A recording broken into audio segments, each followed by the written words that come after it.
customize a lock screen clock in Realme Note 60, first we'll need to open our settings. Navigate to Wallpaper and Style, which should be a third option in your settings. And then when you select the lock screen right there, you can go for settings for clock and color size. And right here you can change the color for that clock.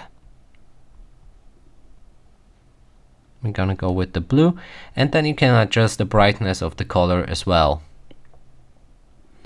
The last option is to adjust the size. You can pick between small, and there's a preview right there, or choose dynamic, which should look like this.